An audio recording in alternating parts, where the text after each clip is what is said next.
mon rôle de parler longtemps cette fois-ci. Présenter tout d'abord Monsieur Raphaël Glucksmann, qui est là, député européen, et qui est là aussi pour présenter son ouvrage. Et puis Madame Menozzi, c'est ça, hein, qui représente le Conseil de l'Europe, enfin le Conseil, qui représente la Maison de l'Europe. Conseil n'y est pas encore. Et enfin, Monsieur Denis Caro, qui est responsable de Nice Matin, donc tous les trois qui vont donc animer cette présentation, surtout Raphaël Glucksmann. Et moi, si vous voulez, je le fais à deux titres. Le premier titre, c'est en tant que directeur du campus de Nice, de l'IPAG, donc qui est justement censé préparer ces étudiants qui sont cet avenir. Nous avons quand même plus de 1000 étudiants ici qu'on essaye de préparer et qui sont très contents d'être sur le campus depuis qu'ils sont sortis du tunnel du coronavirus. Bon, je pense que dans toutes les écoles de France, c'est comme ça. La deuxième raison, c'est que moi, j'ai suivi la famille Glucksmann, puisque je suis vieux. Moi, je ne suis pas destiné le lecteur prioritaire de votre ouvrage. Le père de Raphaël, d'abord, dont j'ai lu, je me souviens, Les Maîtres chanteurs, et auquel j'avais beaucoup adhéré, d'ailleurs, je me souviens très bien de ce livre. Et puis, bien sûr, j'ai au moins une raison de me taire, c'est que justement, je ne suis pas le destinataire de la réflexion de Raphaël Glucksmann. Moi, je suis juste un passeur. Et lui, il est beaucoup plus jeune que nous, et il va faire, que moi en tout cas, et il va faire le passage entre les générations, justement, présenter ce passage avec toute la tâche très lourde qui attend les nouvelles générations. Donc, Madame Menozzi, je vous passe la parole. Bonjour, alors brièvement je vais vous expliquer un peu, nous sommes la Maison de l'Europe Côte d'Azur-Var et le Mouvement Européen Alpes-Maritimes. Ce sont deux associations qui essaient de faire comprendre le fonctionnement des institutions européennes. L'une un peu plus axée sur les entreprises, c'est la Maison de l'Europe. L'autre un peu plus axée sur l'engagement citoyen, plus axée un peu plus sur les étudiants, sur vraiment le militantisme européen. Nous sommes national et international. Et nous essayons de faire en sorte que les gens s'engagent beaucoup pour se sentir européens, pour avoir une citoyenneté européenne et pour décider de l'Europe qu'ils veulent. Donc vous avez notre adresse mail. Si vous souhaitez recevoir nos informations, si vous souhaitez adhérer, on vous enverra toutes les informations. Si vous souhaitez suivre tous nos événements, tous les autres députés que l'on fera venir et les autres personnalités de l'Union européenne, n'hésitez pas, dites-le nous, on vous fera suivre tout cela. Et ce n'est pas politique, l'Europe, c'est un engagement qui nous concerne tous, parce que nous vivons chaque jour avec l'Europe, mais personne ne le sait, parce qu'on n'en parle pas, les médias n'en parlent pas. Et on a une chance aujourd'hui, c'est qu'il y a un média régional qui en parle, c'est le groupe Nice Matin, qui est tout à fait d'accord pour en parler de façon objective. Et ça, c'est une chance, donc je l'en remercie. Aujourd'hui, on a invité Raphaël Glucksmann qui nous fait la chance, qui nous donne, je dirais, qui nous fait la joie de venir pour nous parler de son livre, mais surtout aussi pour nous parler de son engagement européen. Parce que même si l'Europe n'est pas parfaite, on est tous européens et je vais lui laisser la parole. Mais d'abord, je passe la parole à Denis Caro, le directeur des rédactions de Nice Matin. Merci à tous et n'hésitez pas, surtout, envoyez-moi un petit mail et on vous envoie tout ça.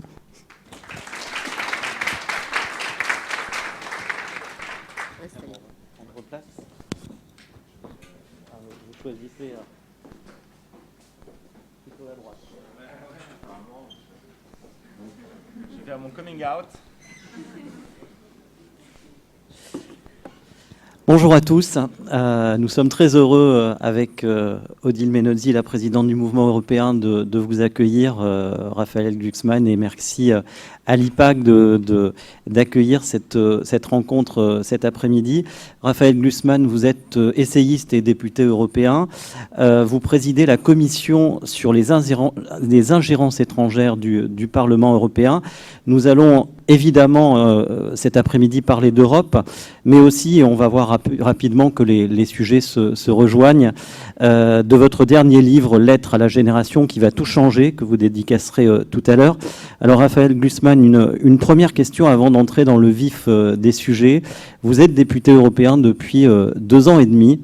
Est-ce que le fait d'exercer ce mandat a beaucoup changé votre regard sur l'Europe ? Déjà, ça marche ? Non. Ah, faut l'allumer. Donc, je viens.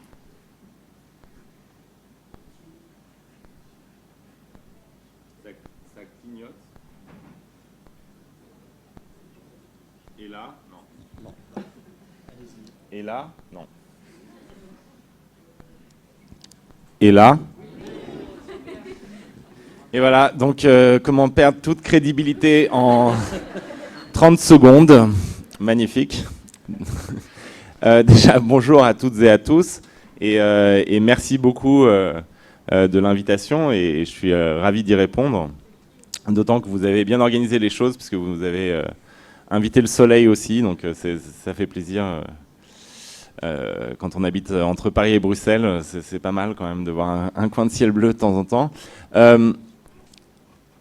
Moi, je suis très heureux d'abord d'être député européen, je dois le dire, parce que à chaque fois que j'entre dans le Parlement, je suis je fais attention à cultiver ce moment qui dure 10 secondes. Après, je m'engueule avec tout le monde, hein, vous inquiétez pas.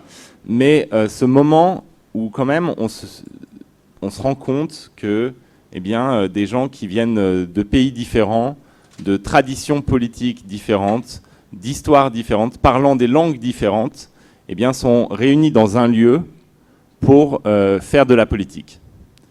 Et c'est quand même un miracle historique, le Parlement européen. Et c'est aussi un lieu politique assez différent des lieux politiques comme par exemple l'Assemblée nationale française, où vous avez une majorité et une opposition. Donc en gros, vous êtes député français. Si vous êtes pour Emmanuel Macron, tout ce que propose l'exécutif est absolument extraordinaire. C'est génial, même quand ça se contredit d'un jour à l'autre. Et quand vous êtes dans l'opposition, tout ce que propose Emmanuel Macron est une catastrophe, même quand ça correspond à votre propre programme. Au Parlement européen, il n'y a pas ce jeu-là. En fait, sur chaque projet, on est obligé de construire une majorité. Et donc déjà, ce que ça vous apprend, c'est à sortir de vous-même et pour imposer un combat, aller parler à des gens qui ne sont pas exactement votre tasse de thé a priori. Si vous voulez faire passer le devoir de vigilance des entreprises à l'échelle européenne, vous êtes obligé d'aller convaincre un conservateur slovaque ou un libéral irlandais. Et donc c'est cet exercice-là de sortie de soi qui est quand même assez fascinant. Vous êtes obligé d'aller parler à des gens qui a priori ne sont pas d'accord avec vous. Et c'est pas donc l'éternelle répétition du même qui semble être la malédiction du jeu politique national figé. Et est-ce que ça m'a appris des choses? Vous avez dit vous êtes essayiste et député européen. Moi, je pense que je suis fondamentalement les deux en même temps. C'est-à-dire que je suis aussi un essayiste dans les institutions, que j'essaye de faire bouger des lignes, j'essaye de mener des combats qui n'étaient pas menés. Et donc, en essayant, on apprend, en fait. Et j'ai énormément appris. Quand je suis arrivé au Parlement européen, ma réaction spontanée, mon désir spontané, ça a été de m'inscrire dans la commission des droits humains, puisque c'était les combats que je voulais mener, et dans la commission des libertés civiles de défense de l'état de droit. Et j'ai très vite compris qu'en fait, c'était la voie naturelle pour les gens comme moi, et que tout le monde était très à l'aise avec l'idée que des gens comme moi aillent dans la commission droits humains, faire des grands speeches sur les droits humains. Mais que, par contre, les gens sérieux, c'est-à-dire ceux qui étaient à l'écoute des intérêts d'Inditex ou de Volkswagen ou de Siemens, eux, ils allaient dans la commission commerce international, et que c'était là où étaient prises les vraies décisions. Et donc, évidemment, la première décision que j'ai prise, c'était d'aller en commission commerce international, pour porter les combats sur les droits humains ou sur l'environnement au sein de la commission commerce. Et donc j'ai énormément appris, parce que moi au départ je ne suis pas un spécialiste des accords de libre-échange ou des règlements sur les tarifs douaniers. Et là je suis rapporteur par exemple sur le système SPG, qui est le système de préférence douanière accordé aux pays dits en voie de développement, avec des immenses scandales au sein de ce système-là. Et donc, je suis devenu, par la force des choses, expert de questions que j'ignorais totalement auparavant. Et j'apprends. Et j'apprends qu'en fait, dans des mini-clauses de traités obscurs, se jouent des enjeux philosophiques extrêmement puissants. Et je crois que ça change et ma manière de parler, ma manière de vivre, et ma manière d'écrire aussi. C'est-à-dire que je sors des grandes idées pour les retrouver, ces grandes idées, dans des discussions extrêmement précises et concrètes. Et en fait, dans une clause d'un accord d'investissement, par exemple, on a en fait tous les grands débats sur l'écologie, sur l'organisation des systèmes de production qui se retrouvent dans un paragraphe. Et donc, en un sens, oui, ça m'apprend aussi à être concret. Maintenant, sur les institutions européennes en tant que telles, qu'est-ce que ça m'a appris de l'Europe ? Ça m'a confirmé déjà une chose, c'est que c'est extrêmement dur de faire évoluer les politiques européennes, que ça suppose des combats incessants. Et je vais juste prendre un exemple qui est extrêmement concret, puisque c'est un dossier que je suis en train de porter au Parlement. C'est la question du bannissement des produits de l'esclavage de nos marchés.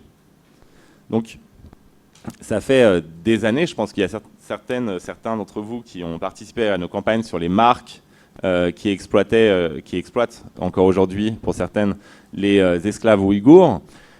Et donc, moi, au Parlement, ça fait depuis quasiment le début de mon mandat que je porte cette mesure, qui est un import ban sur les produits de l'esclavage.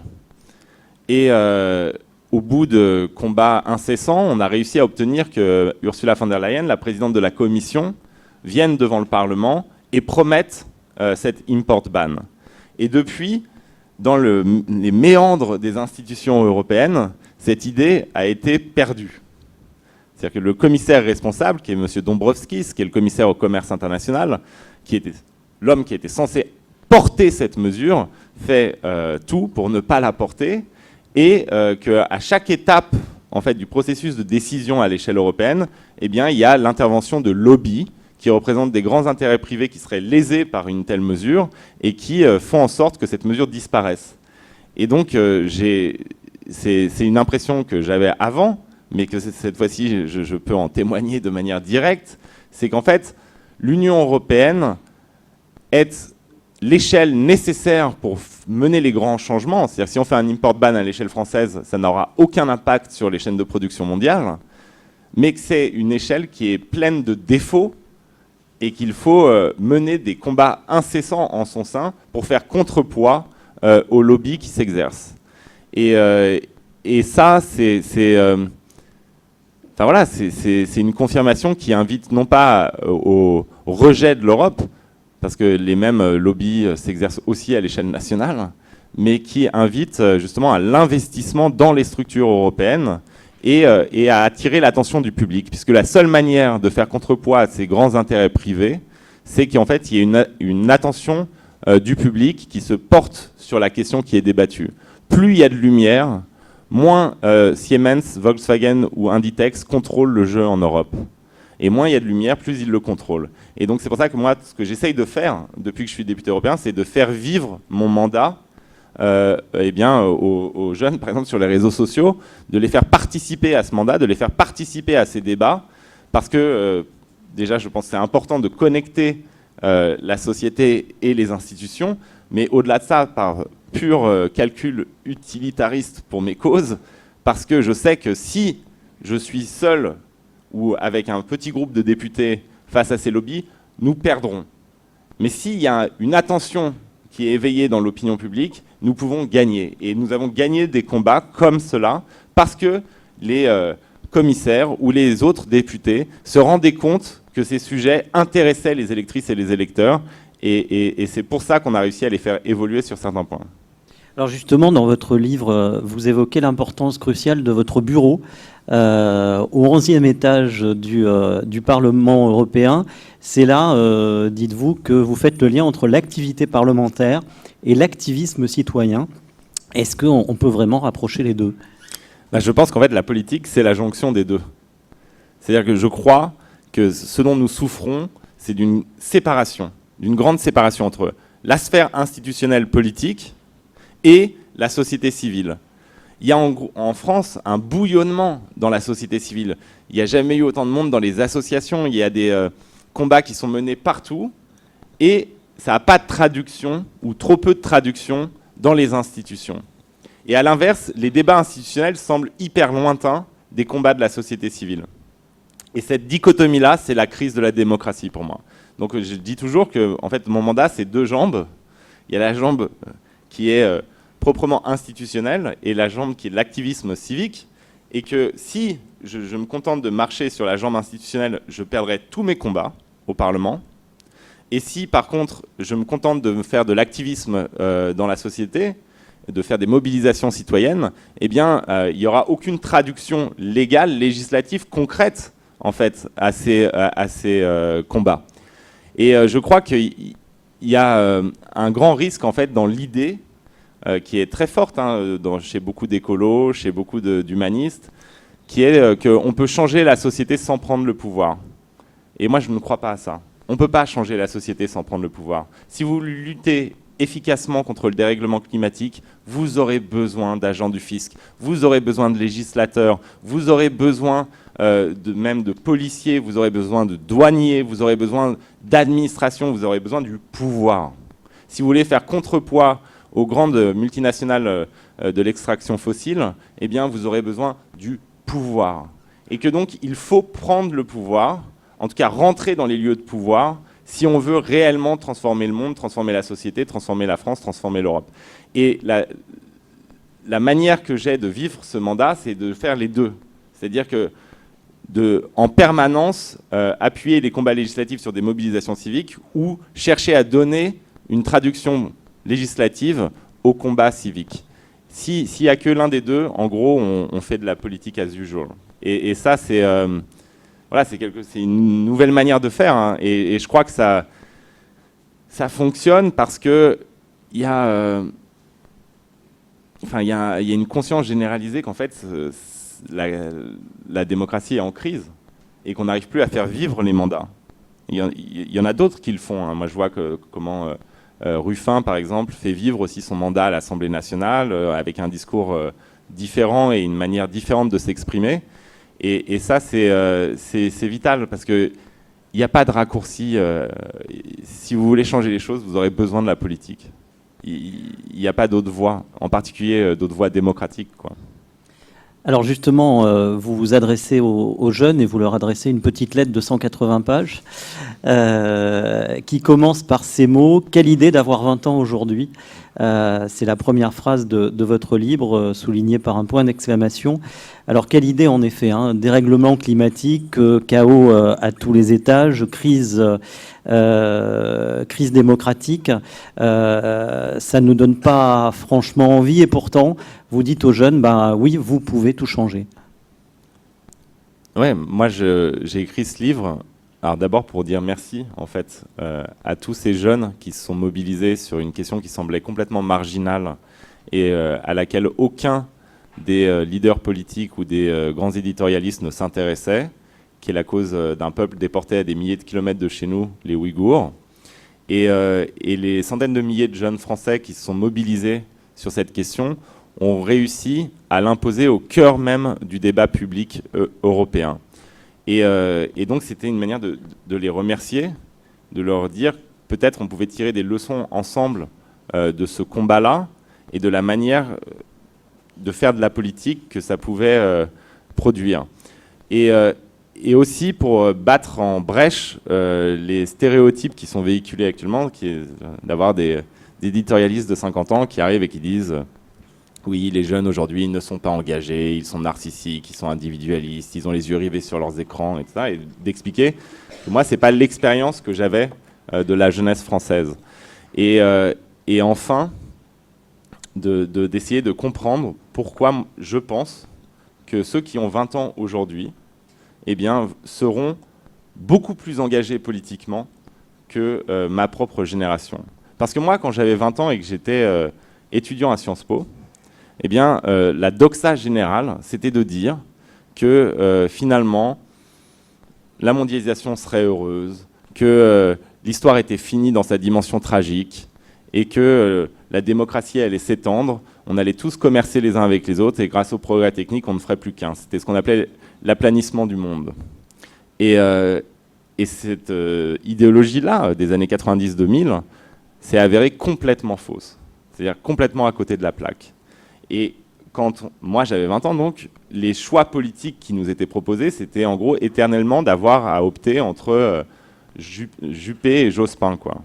Ce qui veut dire qu'il faut vraiment être un militant socialiste convaincu pour croire qu'on joue sa vie dans un choix entre Juppé et Jospin.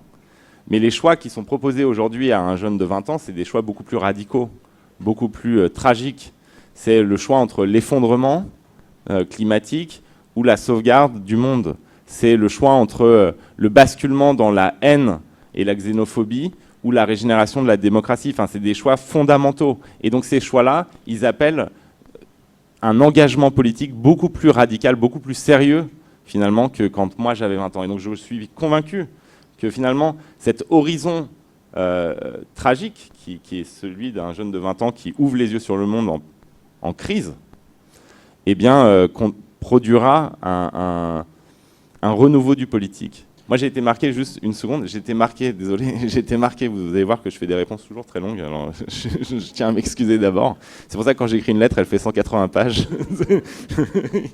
Mais j'ai été très marqué à Taïwan, parce que là, j'ai dirigé la première délégation du Parlement européen à visiter officiellement Taïwan, et j'ai été ultra marqué par le niveau d'engagement des jeunes Taïwanais dans la démocratie taïwanaise. C'est-à-dire, déjà, quand ils font de la démocratie participative, il y a un citoyen sur 2 qui participe, ce qui n'est quand même pas le cas partout, et pas chez nous. Et au-delà de ça, c'est que les gens qui sont en charge des dossiers les plus durs, ben, ils ont 25, 27, 28 ans, et souvent les cheveux colorés avec des piercings, et c'est des jeunes qui, chez nous, dans nos démocraties vieillissantes, eh bien, auraient rêvé d'être artistes ou se seraient engagés dans une association ou, je sais pas, auraient créé leur start-up, mais qui, là-bas, spontanément rêvent d'engagement public. Et je me demandais pourquoi, en fait, il y avait un tel besoin d'engagement public et pourquoi les jeunes les plus talentueux et les plus aventuriers, en fait, les plus passionnés de leur génération, s'engageaient dans l'administration publique, dans la politique. Et je me suis dit, en fait, ce qui explique ça, c'est le niveau de menace. Ce qui légitime la sphère publique, c'est le niveau de menace. Vous vivez avec l'épée de Damoclès du Parti communiste chinois qui menace constamment de vous envahir et de détruire votre démocratie. Et bien, spontanément, vous avez envie de vous engager pour la défendre et pour la faire vivre. Et quand on a expliqué aux jeunes, moi, quand j'étais jeune, qu'il n'y avait plus de menace, et bien du coup, la sphère publique est devenue complètement superflue. S'il n'y a plus de menaces, s'il n'y a plus de grands enjeux, s'il n'y a plus de grands périls, pourquoi on a besoin de s'engager dans la vie publique? Ça devient bureaucratique, la démocratie. Finalement, la politique, ça devient une affaire de place. Vous gravissez les échelons dans un parti de gauche et vous finissez député ou ministre, c'est extraordinaire et tout ça. Mais là, les menaces, elles sont là. Et rien que la question climatique relégitime la sphère publique, relégitime l'engagement dans la sphère publique. Et il y a, à mon avis, un basculement qui va s'opérer, et c'est pour ça que je pense que cette génération va réellement changer beaucoup de choses dans la manière de faire de la politique et dans la manière d'exercer le pouvoir dans nos pays. Raphaël, un éditorialiste de 50 ans va vous opposer que cet engagement, vous n'avez pas 50 ans. Presque, enfin, bientôt. Cet engagement, on en est très loin en France. Un seul chiffre, 8 jeunes sur 10 ne sont pas allés voter pour les élections régionales. Est-ce que ça veut dire que pour eux, le vote n'est pas la solution? Alors, moi, tout ce que j'espère leur dire, c'est qu'à la fin, nécessairement, le vote est la solution. Mais comment leur faire croire que le choix politique qu'il aurait proposé devrait les enthousiasmer? Comment on peut même participer aux campagnes électorales actuellement en se disant qu'on va transformer le monde? Moi, je veux dire, il y a d'abord une responsabilité. Il y a la responsabilité de chacun. Je pense qu'il faut aller voter. Mais il y a aussi une responsabilité immense de la sphère politique, du discours politique. Et prenez les partis politiques. Enfin, je ne sais pas si vous connaissez les chiffres des adhésions dans les partis politiques, en particulier à partis politiques de gauche ou écolo. Mais c'est incroyablement bas. C'est-à-dire que même un parti qui est censé porter le principe de la transformation écologique, qui est la grande cause mobilisatrice de la jeunesse et des jeunesses européennes en général, eh bien, il y a tout de suite 10 000 adhérents. Mais c'est complètement atrophié, en fait, cette scène politique. Et donc, il y a une responsabilité, je pense, des organisations politiques et il y a une responsabilité du discours politique et des dirigeants politiques. J'ai l'impression qu'en fait, on est dans un truc de disque rayé où la langue politique est devenue une langue morte, où chaque dirigeant politique a une attitude de rentier et parle à sa propre base, de manière constante. Et donc on a l'impression de l'éternel recommencement du même, de l'éternel retour du même. Vous venez de vivre une crise majeure, complètement inédite. Il y a un virus qui apparaît, l'économie mondiale est mise en pause, et tout le monde est surpris. Enfin, personne ne l'avait prévu. Eh bien, réfléchissez et demandez-vous à quel moment une parole politique vous a surpris. C'est-à-dire à quel moment, quand un dirigeant politique va prendre la parole sur un phénomène aussi inédit, il dit quelque chose de surprenant. On a l'impression que chacun a vu dans l'inédit la confirmation de ce qu'il a toujours dit, toujours pensé. Personne n'a dit « Oula, ça m'a fait réfléchir, j'ai changé d'avis sur… » Et ça, c'est dramatique. Ça veut dire que même quand il y a quelque chose aussi massif, eh bien, finalement, la politique n'est que la continuité du discours qu'on tenait déjà avant. Et éternellement la même chose. Et il y a un exemple, moi, qui m'interpelle. Vous avez une situation en France où vous avez des exilés qui sont traités comme des chiens. Ça fait des années que des dirigeants de gauche ou des militants de gauche interpellent en disant c'est dégueulasse comme traitement. Tout le monde s'en fout. Personne ne les écoute. Tout d'un coup, vous avez un boulanger à Besançon, qui s'appelle Stéphane Ravaclet, qui dit « Moi, j'ai un apprenti qui s'appelle Laït Traoré. Après l'avoir formé, la bureaucratie française décide de l'expulser. » Et il dit « C'est à la fois injuste pour lui et complètement débile économiquement parce qu'il travaille dans un secteur où il n'y a pas de main-d'œuvre et moi je l'ai formé et donc vous allez couler mon entreprise. » Il est surpris lui-même, il n'avait pas été engagé dans cette cause avant, ni dans un parti de gauche avant ou dans rien de politique avant. Boulanger à Besançon. Et eh bien, la manière dont il parle, le geste qu'il fait, entraîne mais un sursaut humaniste partout dans le pays. Il y a des petits patrons qui suivent son mouvement, qui protègent leurs propres employés. Il y a des dirigeants d'EHPAD qui alertent les préfets. Il y a des agriculteurs, des pêcheurs qui protègent leurs apprentis. Et il y a des préfets qui nous écrivent, parce que nous, on travaillait avec Stéphane Ravaclet, on relayait son combat, et qui nous disent « mais arrêtez, parce que là, on croule sous les demandes des citoyens ». Et tout d'un coup, une question qui était censée être impopulaire et marginale est devenue importante. Mais parce que la personne qui a porté cette question-là, eh bien, surprenait par son discours, faisait bouger les lignes. Il ne s'exprimait pas comme un militant de gauche s'exprime. Et du coup, les gens étaient prêts à nouveau à écouter. Et moi, c'est ça qui m'intéresse. C'est comment est-ce qu'on produit un discours politique qui est capable de parler, pas qu'à des gens qui sont déjà convaincus et qui sont 10 000, quoi. Et là se joue, à mon avis, le moyen de justement ramener toutes les classes d'âge, mais en particulier la jeunesse, vers la politique, vers l'engagement et vers l'adhésion à une parole qui est aujourd'hui complètement jugée insincère et à juste titre. Et par ailleurs, ce n'est pas juste l'adhésion à la parole. Moi, je crois que ce qui a fonctionné aussi dans les campagnes qu'on a menées, c'est que chacune avait un rôle d'acteur. C'est-à-dire que quand on interpelle une marque, ou quand on interpelle un préfet, ou quand on interpelle un commissaire européen, ou un président, eh bien, chacune a un rôle. Il y a vraiment un sentiment d'agir, et pas simplement de répercuter le message d'un leader politique. Et donc, quand il y a une victoire, par exemple, contre Adidas ou Lacoste, quand Adidas et Lacoste acceptent de changer leur chaîne de production, eh bien, chacun sent qu'il a gagné. Et partout en France, moi, il y a des jeunes qui m'interpellent et qui me disent « mais c'est incroyable, en fait, la joie que ça m'a procuré de sentir que j'avais du pouvoir ». Et je pense que là, c'est la clé de tout. C'est-à-dire que ce qui est en train de tuer nos démocraties, de miner notre espace civique, c'est le sentiment d'impuissance. C'est l'impression que de toute façon, quoi qu'on dise, quoi qu'on fasse, ça n'aura aucun impact. C'est l'impression d'être sans pouvoir.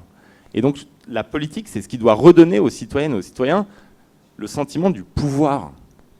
Montrer que vous avez du pouvoir. Et c'est ce que nous, on essaye de faire dans nos campagnes, c'est-à-dire de donner à chacun l'impression que, bien sûr, seul, si, par exemple, vous écrivez un texte sur Adidas seul, ça n'aura pas un impact délirant sur la direction d'Adidas. Mais par contre, si des dizaines de milliers ou des centaines de milliers de gens font comme vous, eh bien là, en fait, l'addition des impuissances devient une vraie puissance. Et donc, vous avez du pouvoir.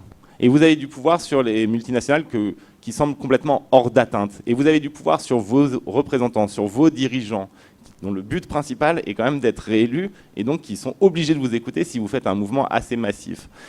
Et cette manière-là de faire, je crois, va réconcilier les gens avec l'idée de la politique. C'est-à-dire, finalement, c'est simplement se rendre compte qu'on a du pouvoir. Ça doit être ça, le cœur de l'idée politique. Ce pouvoir, il s'appuie sur un vecteur extrêmement puissant que sont les réseaux sociaux. Vous avez pu le mesurer notamment au moment du débat autour de la cause des Ouïghours. Les réseaux sociaux, c'est ce que vous expliquez dans votre livre, peuvent aussi bien ruiner les démocraties que les régénérer. Est-ce que vous pouvez nous expliquer ?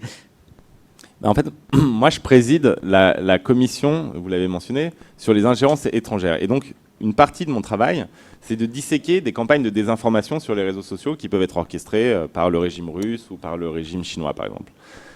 Et donc, je vois bien à quel point les réseaux sociaux peuvent être une arme ultra dangereuse pour nos démocraties. Je vois bien que, par exemple, sans l'algorithme ultra polarisant de Facebook, il n'y aurait pas eu d'attaque du Capitole aux États-Unis. Donc il y a un risque des réseaux sociaux. J'entends aussi ceux qui disent que les réseaux sociaux, en égalisant les paroles, par exemple en faisant qu'un mec comme moi qui n'a jamais fait d'études de médecine puisse avoir plus de poids sur une question médicale qu'un chercheur qui a bossé dessus pendant 15 ans, il y a un problème. Mais donc les risques, moi je les connais, j'ai travaillé dessus pendant plus d'1 an et demi. Maintenant, il y a aussi une opportunité incroyable. Moi je vois que jamais sans Instagram, par exemple, Ursula von der Leyen vient devant le Parlement pour annoncer le bannissement des produits de l'esclavage de nos marchés. Jamais.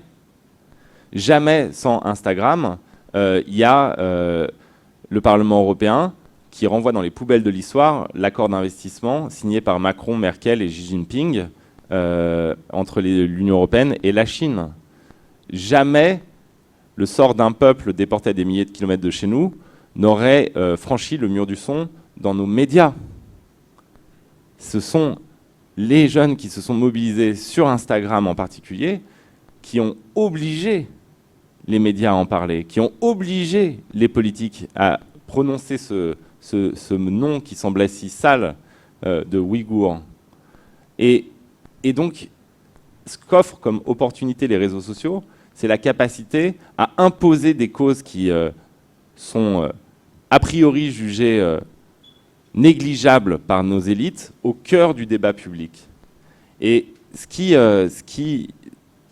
empêchait les éditorialistes, et j'ai rien contre les éditorialistes, alors je suis désolé, je vais dire autre chose, ce qui empêchait les grands médias et les politiques d'en parler, c'était pas tant qu'ils avaient peur de la Chine, c'était qu'il y avait le présupposé d'indifférence. Ils présupposaient a priori que leurs lecteurs, leurs lectrices, leurs auditeurs, leurs auditrices, leurs électeurs, leurs électrices, eh bien, n'en avaient rien à faire.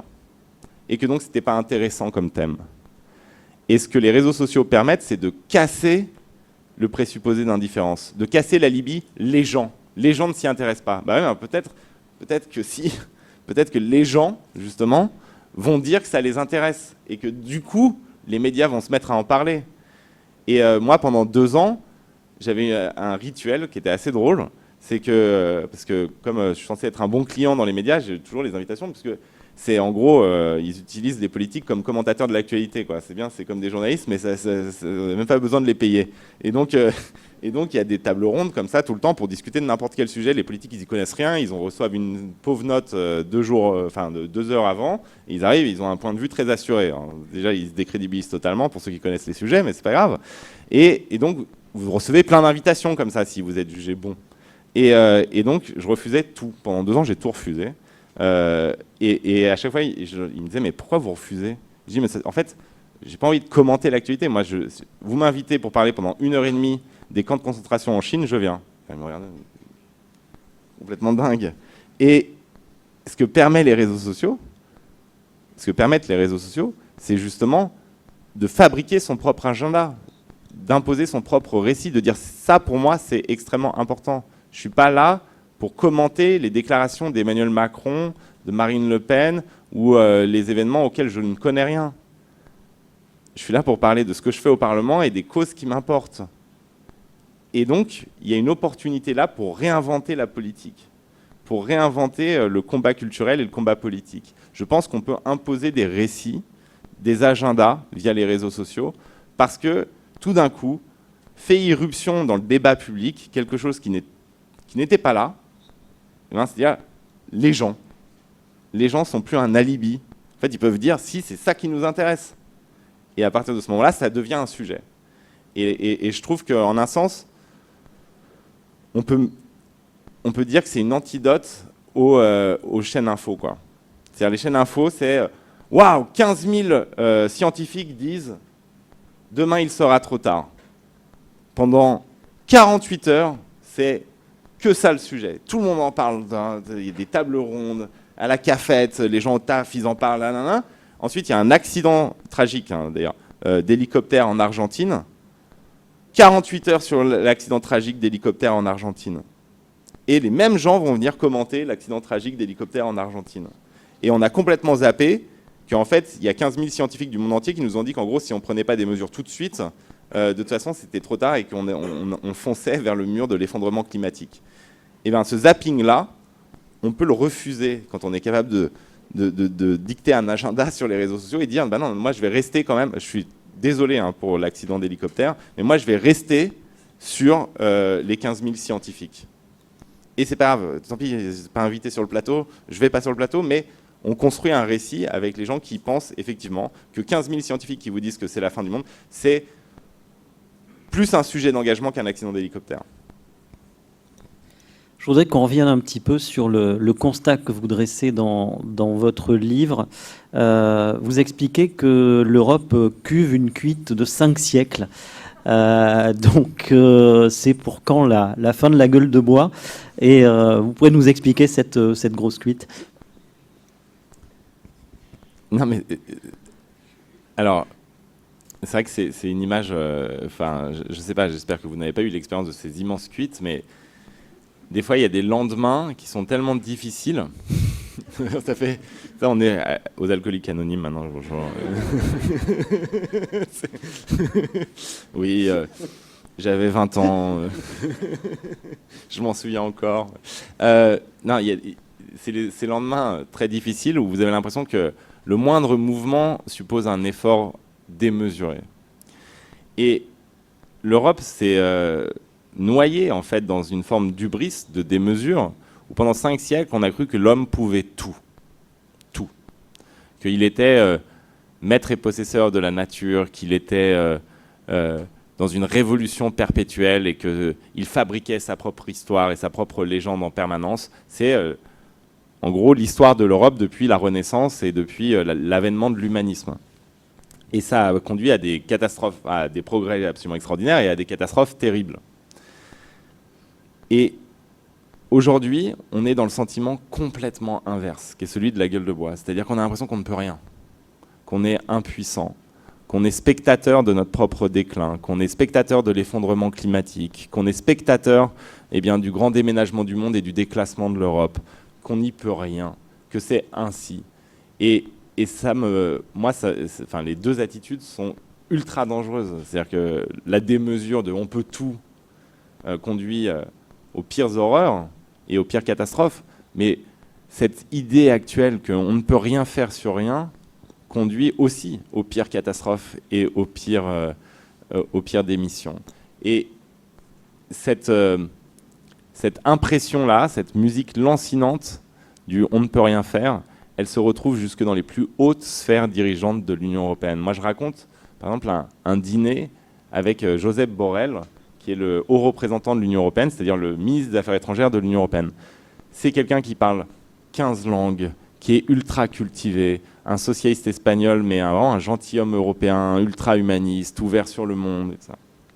Donc c'est pas du tout quelqu'un que vous avez envie de pas aimer de prime abord.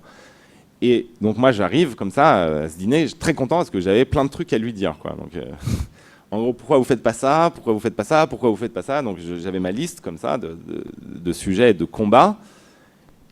Et à chaque fois j'avais la même réponse. C'est plus complexe, c'est impossible. C'est plus complexe, c'est impossible. C'est plus complexe, c'est impossible. Et l'impression que j'avais, c'était qu'en fait, il y avait une forme... c'est pas qu'il était pour le système chinois, pas du tout, ou insensible à la déportation d'un peuple, ou qu'il était pour un libre-échange dérégulé, ou qu'il n'en avait rien à faire de l'écologie, tout ça. Non. Mais c'est qu'en fait, il pensait sincèrement, alors qu'il est quand même au sommet de l'Europe, que l'Europe ne pouvait pas faire. Et ce consentement à l'impuissance, c'est ce qui me... j'ai encore plus de colère face au consentement à l'impuissance que face au fascisme, quoi. Parce que au moins, je sais que quand Éric Zemmour parle, il va m'énerver, je le sais. Mais il est fait pour ça. Enfin, au moins, c'est honnête entre nous. Mais quand j'ai un socialiste espagnol qui renonce à ce point, mais ça me met encore plus en colère parce que ça me frustre et je me rends compte qu'en fait, on a accepté l'idée qu'on n'y pouvait rien, mais c'est pas vrai, quoi. Enfin, l'Europe, c'est le premier marché du monde. Si les dirigeants européens passent des réglementations commerciales, ça a un impact global. Si on décide de lutter réellement contre la déforestation en s'appuyant sur le marché européen, on peut le faire. Si on décide de lutter efficacement contre le travail forcé sur le marché, grâce au marché européen, on peut le faire. Pour l'instant, on n'est qu'un marché. C'est pas très sexy comme ça de dire ça. Mais n'empêche que c'est une base de pouvoir incroyable. Vous, demain, vous obtenez l'interdiction de l'importation des produits de l'esclavage, Nike, Zara et toutes les grandes marques vont changer leur système de production. Parce que personne, aucune multinationale ne peut se passer du marché européen. Parce qu'aucun pays producteur ne peut se passer du marché européen. Ils peuvent tous se passer du marché français, mais pas du marché européen. Et donc, cette impuissance, elle est consentie, elle est acceptée, elle est construite. Il n'y a aucune donnée matérielle qui nous dit que nous sommes impuissants. C'est donc dans la tête le problème. Et c'est pour ça qu'il faut un nouveau rapport à la politique, un nouveau rapport au pouvoir. Et moi, ce qui me tue, en fait, c'est qu'il y a des gens, depuis qu'ils ont 5 ans, ils veulent être président de la République. Tu te dis, bon, déjà, c'est bizarre. Enfin, moi, je ne voulais pas faire ça. Mais au-delà de ça, eh bien, ils passent leur vie, ils sont prêts à sacrifier père et mère pour ça et tout ça. Ils n'ont pas d'amis jusqu'à ce qu'ils obtiennent ce truc qui est président de la République. Et une fois qu'ils sont président de la République, qu'est-ce qu'ils font de leur pouvoir ? Enfin, pourquoi tout ça ? Pourquoi tous ces sacrifices si finalement c'est pour rien en faire ? Si c'est pour faire comme Jacques Chirac qui va à Johannesburg et qui dit déjà en 2002 que la maison brûle et que l'humanité est en péril et qu'il rentre et on lui soumet des accords de libre-échange et il signe. Non mais... Et les mêmes subventions ensuite, après son discours, les mêmes subventions à l'agriculture productiviste, la même chose, comme s'il n'avait rien dit avant. Mais alors, c'est-à-dire qu'il dit quoi ? Qu'il n'a pas de pouvoir. Donc, pourquoi est-ce qu'il a voulu être président de la République ? Pourquoi est-ce qu'il s'est pris 3 vestes même avant d'y arriver ? Pour avoir des huissiers ? Pour, je sais pas, pour qu'on lui dise « Monsieur le Président » ? Enfin, franchement, ça ne vaut pas tous ces sacrifices. Hein.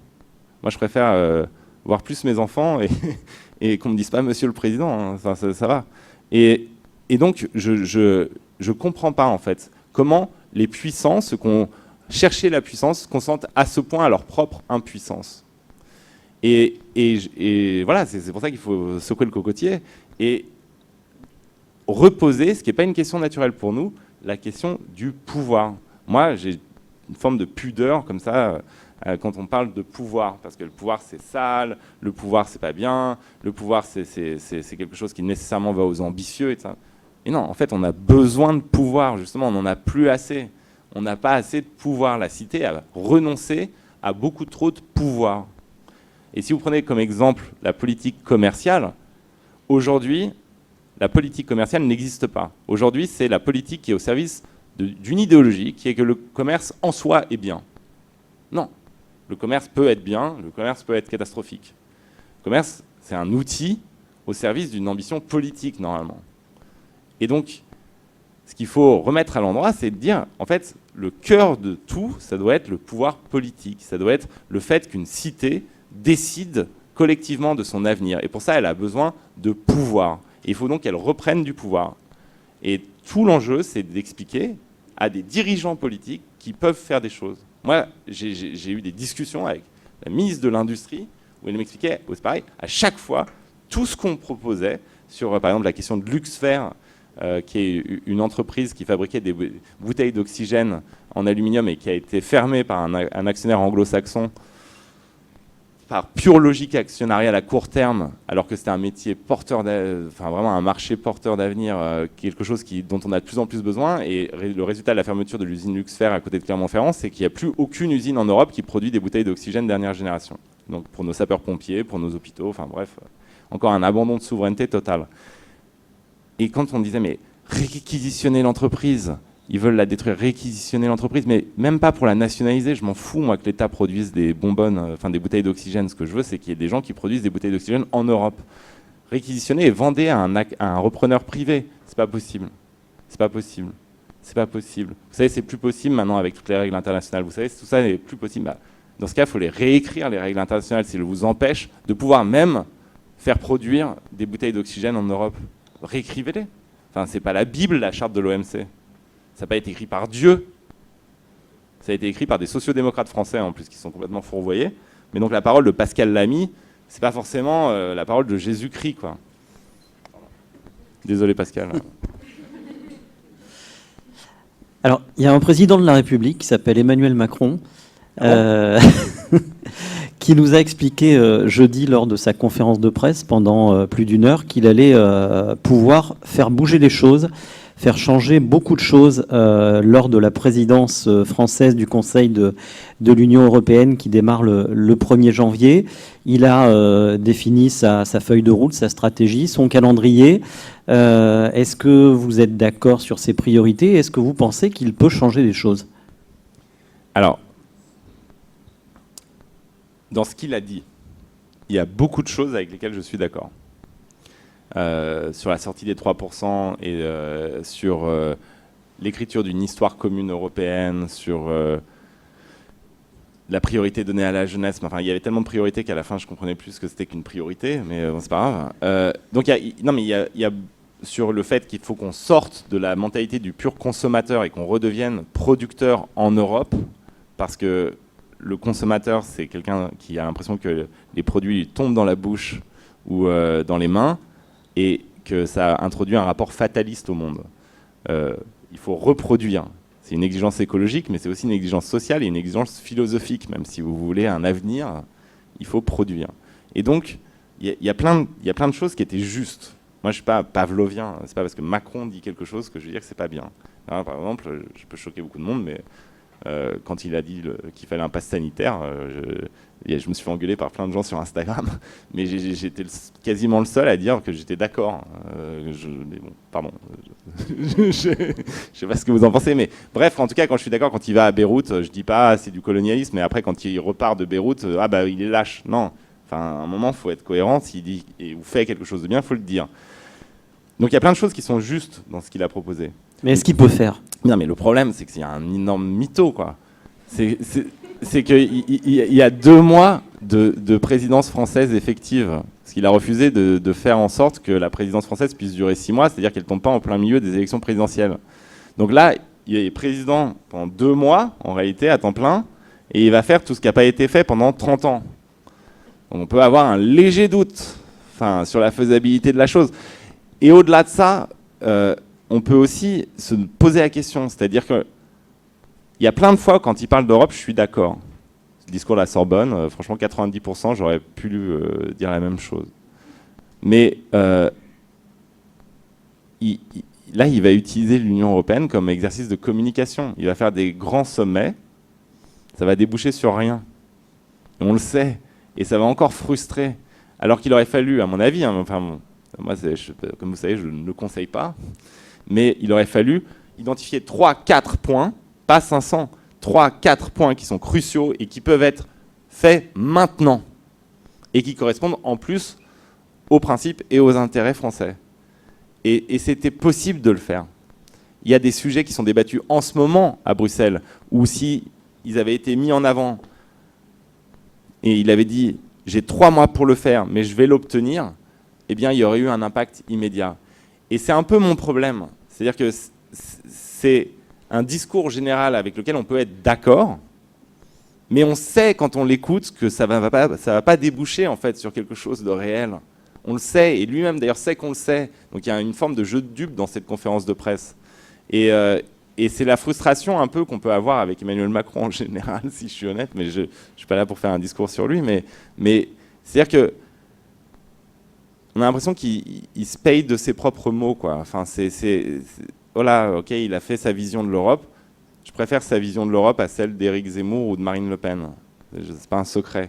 Mais en quoi ça débouche sur des actions qui vont permettre de montrer que l'Union européenne a un impact sur nos vies, qu'il y a des décisions courageuses qui peuvent être prises. Moi, je ne suis pas obsessionnel, mais sur le devoir de vigilance des entreprises ou sur l'import ban, s'il s'en empare, il peut le faire maintenant. En 2 mois, ça peut être résolu, cette question. En 2 mois. Donc qu'ils le disent, voilà, c'est ça, et on va le faire. On a 2 mois pour le faire, et on va le faire. Ou sur la question du Green Deal. C'est bien ce qu'il a dit, honnêtement. Enfin, moi, je ne veux pas dire que je suis contre. Mais quand il dit on va relocaliser les industries, c'est bien aussi. Mais il y a des mesures commerciales immédiates à prendre. Pourquoi est-ce qu'il ne dit pas Buy European Act? C'est concret. On réserve les marchés publics aux productions européennes. Eh bien, aujourd'hui, vous savez, on vote des crédits immenses pour le Green Deal, pour la transformation écologique. Et c'est très bien qu'on le fasse. Mais ces crédits, en l'état, c'est des subventions directes à l'appareil productif chinois. Vous voulez faire la transition énergétique? Ok. Vous n'êtes pas capable de produire du photovoltaïque, vous n'êtes pas capable de produire des éoliennes. Vous êtes, en fait, si ce Green Deal n'est pas accompagné d'un projet industriel, c'est-à-dire que faire en sorte qu'il y ait l'émergence d'une production européenne sur ces questions, eh bien, ce sera une catastrophe de plus. Et ça ne fera qu'accentuer notre vassalisation et notre dépendance. Or, pour que vous fassiez émerger ces champions européens sur la transition énergétique, eh bien, vous avez besoin de protéger le marché européen. C'est impossible de mettre en concurrence des producteurs européens avec des producteurs chinois qui emploient des esclaves pour produire du silicium. C'est pas possible, ça marchera pas. Donc si vous sortez pas des règles du libre-échange absolu, vous n'aurez pas sa relocalisation industrielle. Vous ne pourrez pas le faire. Et si vous faites des subventions pour relocaliser ces entreprises, ça sera de l'argent, mais à fond perdu. C'est-à-dire que vous soutiendrez, vous porterez à bout de bras la production européenne pendant 10 ans, après vous direz mais on est ruiné, on n'a plus d'argent, et c'est pas rentable. Ben non, c'est pas rentable, parce que c'est pas rentable de mettre en concurrence un esclave et un citoyen salarié qui a des droits. Donc il faut casser ces règles-là. Et ça, c'est des mesures qui sont concrètes et qui vraiment ont un impact. Et donc voilà, moi j'aurais préféré trouver moins de choses, même si je suis d'accord avec la plupart des choses, mais des mesures fortes.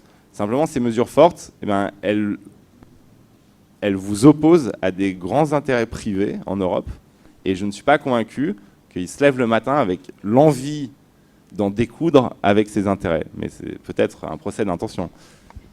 Alors vous défendez une république écologique. Qu'est-ce que c'est concrètement? Je pense qu'en fait, on a, pendant des décennies maintenant, abandonné l'idée de république. Et que d'ailleurs, ce n'est pas un hasard si l'extrême droite s'en empare aujourd'hui. On a abandonné l'idée de république parce que l'idée de république, ce n'est pas simplement une société libre. C'est une société dans laquelle le collectif a des droits sur l'individu. Ce n'est pas simplement une société de l'émancipation individuelle, c'est une société d'émancipation collective. C'est-à-dire qu'en vous, en chacun de nous, il y a un individu et il y a un citoyen. Et l'individu et le citoyen ne sont pas exactement sur la même longueur d'onde toujours. Hier, j'étais avec des scopes à Arras et ils discutaient d'une des règles des scopes, donc des coopératives dont les salariés sont sociétaires. Ils discutaient d'une des règles des scopes qui est la non-partageabilité des bénéfices. C'est-à-dire qu'en fait, par exemple, quand vous faites un chiffre d'affaires, eh bien, vous ne pouvez pas vous le partager entre sociétaires, vous devez réinvestir dans la scope. Et c'était un vrai sujet de discussion ultra intéressant parce qu'il y en avait qui disaient, mais attends, franchement, on a le droit quand même, si on a beaucoup bossé et qu'en plus on est dans une gouvernance démocratique, on a le droit d'en tirer les fruits.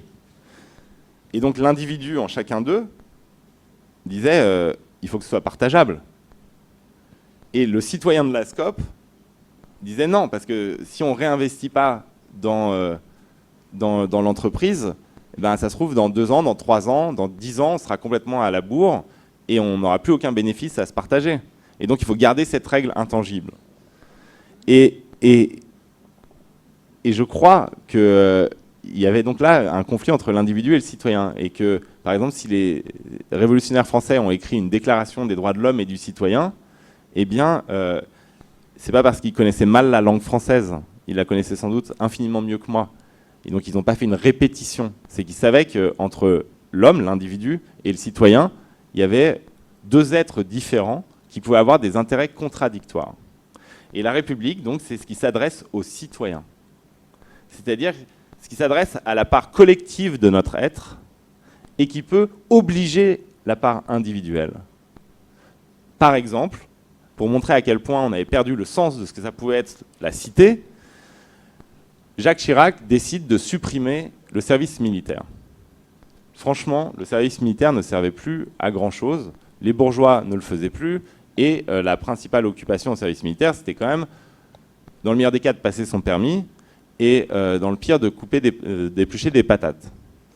Donc il n'y avait plus vraiment de sens, et les gens ne percevaient plus le sens de ce service-là. Donc il a sans doute eu raison de le supprimer. Mais ce qui me frappe, c'est pourquoi, à ce moment-là, il n'y a pas eu un débat sur par quoi on remplace cette institution-là. À quel moment de notre vie on va servir le collectif et simplement même aller à la rencontre des gens de notre génération. Comment on a pu penser qu'on pouvait créer une république cosmopolite si un jeune qui naît dans un quartier bourgeois de Paris ne croise jamais dans sa vie un jeune qui naît dans une banlieue populaire de Paris ou un jeune qui naît dans une zone périurbaine de Picardie. S'ils ne se croisent jamais, comment est-ce qu'on fait une république ? Même symboliquement, ils ne se croisent plus. Sauf peut-être quand la France gagne la Coupe du Monde, mais enfin, on ne peut pas tout miser là-dessus non plus. Et donc, la République, c'est ça. C'est cet être collectif qui a été complètement cassé par le triomphe de l'individualisme. Et l'écologie, c'est ce qui va rétablir cet être collectif, lui redonner sens. Et la transformation écologique, c'est ce qui va réinsérer l'individu, que ce soit l'entreprise ou l'individu, la personne, dans une perspective commune. Et une république écologique, c'est quasiment désormais un pléonasme. C'est-à-dire qu'il n'y a pas d'autre horizon collectif qui va relégitimer l'idée de république. Et de facto, quand on prend la transformation écologique au sérieux, ça réhabilite l'idée de services publics de proximité. Ça réhabilite l'idée qu'on a besoin d'une régulation publique. Ça réhabilite l'idée que finalement, on a besoin de transports en commun. Et ça, une république écologique, déjà, je pense que c'est le seul avenir réel, mais qui est un avenir où la part collective va reprendre des droits sur notre part individuelle. C'est la sortie de la société de solitude, la République écologique. C'est le moment où, en fait, le lien et l'insertion dans quelque chose qui nous dépasse, qui s'appelle le collectif, vont reprendre leurs droits sur nos désirs individuels permanents. Et ça, je je crois que c'est ça le récit qui va permettre la transformation de nos cités. Et simplement, il est encore aujourd'hui présenté de manière un peu malhabile et manquant d'ambition. C'est-à-dire qu'il y a un récit épique sur cette transformation. Enfin, je veux dire, honnêtement, je dis avoir 20 ans aujourd'hui, c'est une galère, mais c'est aussi une chance incroyable. C'est-à-dire que ce qu'on vous demande de faire, c'est de prendre un stylo et de réécrire une histoire complètement différente de l'humanisme. À la Renaissance, ce qui a fait l'humanisme, c'est la splendeur de la solitude de l'homme qui est face à la création comme Dieu au premier jour. Maître de tout. Et là, on comprend que ça ne fonctionne plus. Et donc vous devez réécrire l'humanisme en l'insérant dans le vivant, l'homme. Et la femme. L'homme avec un grand H. En l'insérant dans le vivant, en insérant l'humain dans le vivant, sans rien perdre de la spécificité de la solidarité humaine. C'est extraordinaire. Enfin, et quand on dit qu'on n'est plus fier d'être français, qu'on est déprimé, qu'on est devenu une nation aigrie, mais si vous voulez rendre les Français fiers d'être français, mais faites-en l'avant-garde de cette transformation-là. Vous avez là un récit épique qui est aussi puissant que le récit républicain des droits humains. Vous avez la grande perspective, et je crois que les Français, ils ont toujours cette tendance, pour le meilleur et pour le pire, à vouloir se percevoir à l'avant-garde. On était la fille aînée de l'Église, ensuite on est la patrie des droits de l'homme, ensuite on est la nation du progrès social. Ben là, vous avez quelque chose qui donnera un sens au fait d'être français. Mettez la France à l'avant-garde de cette transformation écologique et de cette réécriture de ce que peut être l'humanisme, en insérant dans le vivant. Alors, on va passer aux questions de la salle, mais juste une précision. Est-ce qu'on peut être de gauche et dire très fortement il faut être fier d'être français? Moi, c'est quelque chose que je ne comprends pas. Comment on a pu laisser ces slogans-là à l'extrême droite? Comment on a pu laisser l'idée de France à l'extrême droite? Comment on a pu laisser l'idée de République à l'extrême droite? Moi, je rêve d'une campagne électorale où on soit capable de dire « mais nous, on est fiers. On est fiers d'être français. On est fiers de ce qu'est la France. On est fiers de notre histoire humaniste. On est fiers des principes qui ont structuré notre République et on les fait vivre. Et notre France, elle a une tête infiniment plus sympathique que celle d'Éric Zemmour. Notre France, c'est un pays qui a un moment su parler, bien sûr en se trahissant, bien sûr avec ses zones d'ombre, mais qui a un moment su parler la langue de l'universel en français. Je veux dire, s'il y avait des mômes dans des ghettos au fin fond de la Pologne, dont les maires leur disaient « mais t'inquiète pas, un jour tu seras français », quoi. Et c'était un truc, pourquoi? Pas parce qu'elles aimaient le bœuf bourguignon, elles ne savaient pas ce que c'était, mais parce qu'elles savaient qu'à un moment, les Français avaient parlé à tous les hommes une langue universelle. Et ça, c'est l'histoire de Romain Gary, La promesse de l'aube, avec sa mère dans le fin fond de la Pologne qui lui répète « tu seras ambassadeur de la République universelle » en parlant de la France. Mais ça, c'est une histoire incroyable. On vient d'un pays où... par exemple, en 1833, la monarchie de Juillet décide d'expulser un Polonais dont personne n'avait entendu parler, qui s'appelle Joachim Lelewel. Joachim Lelewel, donc patriote polonais, après que le tsar ait maté l'insurrection de Varsovie, eh bien, va se réfugier en France. La monarchie de Juillet, pour faire plaisir au tsar, décide de l'expulser et la police va l'arrêter dans le centre de la France et le ramène à la frontière nord du pays pour le donner aux émissaires du tsar. Les ouvriers des filatures du Nord, sur le passage du cortège de la police, ont fait une insurrection. Et ce qui devait durer une semaine, le transfert a duré des mois.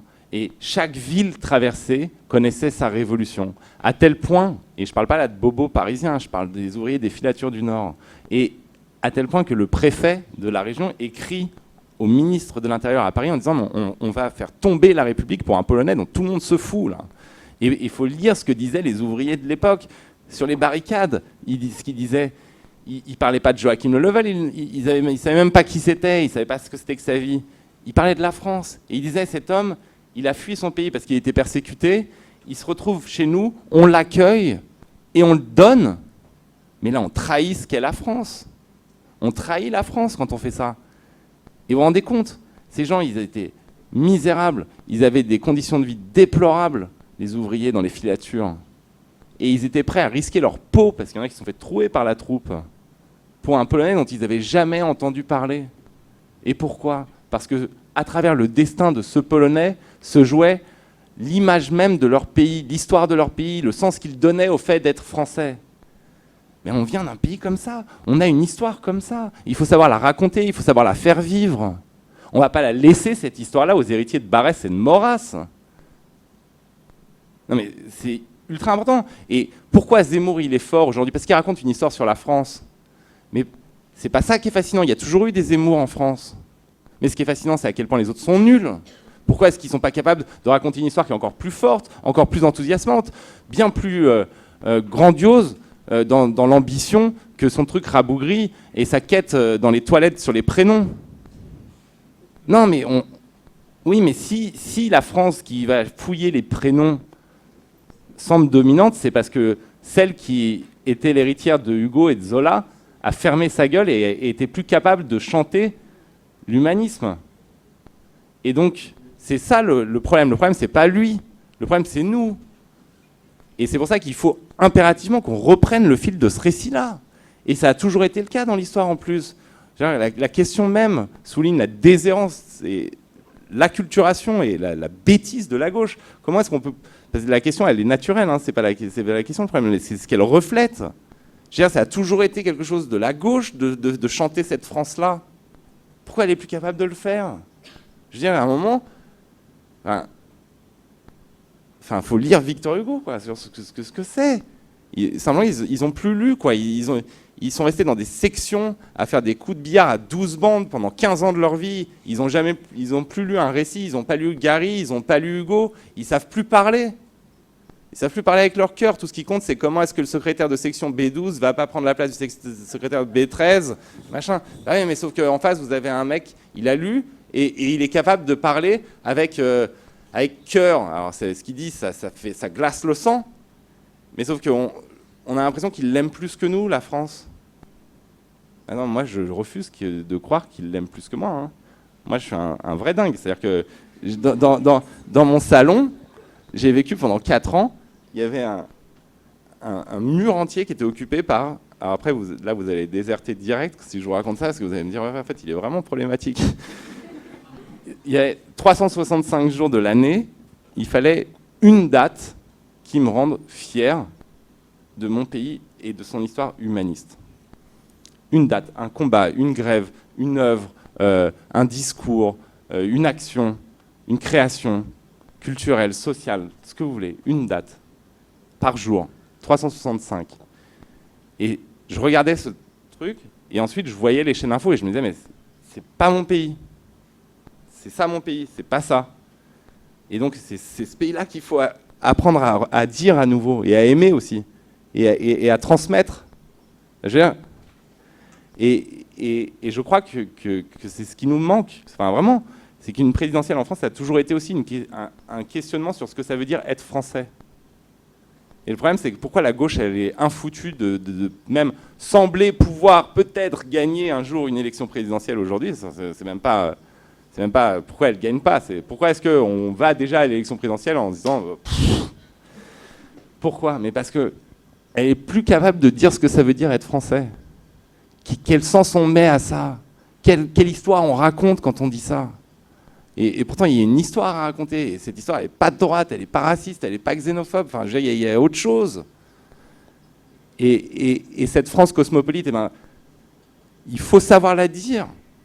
Et il faut savoir la faire vivre. Et il faut que surtout, eh bien, on soit des milliers, des centaines de milliers à la dire et à la faire vivre et à tenir le stylo ensemble. C'est pas pour apprendre un catéchisme et le répéter. C'est pour comprendre comment aujourd'hui, avec les mots de l'époque, avec les actions de l'époque, on peut continuer à la dire et à la faire vivre.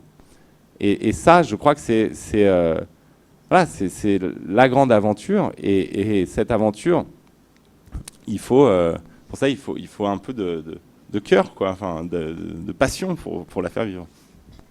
Bah, vous n'en manquez pas. On va passer aux questions de la salle. Qui veut se lancer? Monsieur. Bonjour, monsieur le député. Je vais, comme visiblement vous aimez bien secouer le cocotier, on va essayer de le secouer ensemble. Super. Vous avez parlé effectivement de travail et d'esclavagisme. Est-ce que vous êtes conscient qu'en Europe, c'est quand même ce qui se passe aussi, avec une main-d'œuvre parfois qui vient de certains pays d'Europe, parce que malheureusement, les députés dont vous faites partie n'ont pas forcément eu le temps encore de légiférer sur ce sujet, et qui permet malheureusement, quand ils viennent travailler dans notre pays et la France, de travailler au minimum syndical, et par contre de payer encore les charges dans les pays d'origine. Pour la salle, de dire que par exemple en Hongrie en ce moment les charges sociales patronales c'est de l'ordre de 12%, ça peut aller jusqu'à 20% en Portugal, et chez nous c'est beaucoup plus que ça, c'est à peu près le triple. Qu'est-ce que vous pourriez dire sur ce sujet? Parce que là aussi, c'est quand même triste de voir que dans notre Europe, il y a des gens aujourd'hui qui malheureusement sont obligés de venir vendre leur travail, et quelque part ça crée un déséquilibre dans notre Europe qu'on aime beaucoup, qu'on a envie de faire évoluer. Alors on est dans une enceinte où vous avez des jeunes aujourd'hui, effectivement eux ont la chance de pouvoir aller étudier en Europe, et ça c'est vraiment un grand progrès, mais par contre l'Europe sociale et l'Europe fiscale, elles n'existent pas aujourd'hui. Alors comme vous êtes un député et que je n'ai pas souvent l'occasion d'en voir un, Bah, allez-y. Non mais vous avez raison. Et en fait, on a fait un marché, d'accord, et qui est notre force aussi, d'avoir un marché aussi puissant, parce que c'est-à-dire qu'on peut imposer des normes.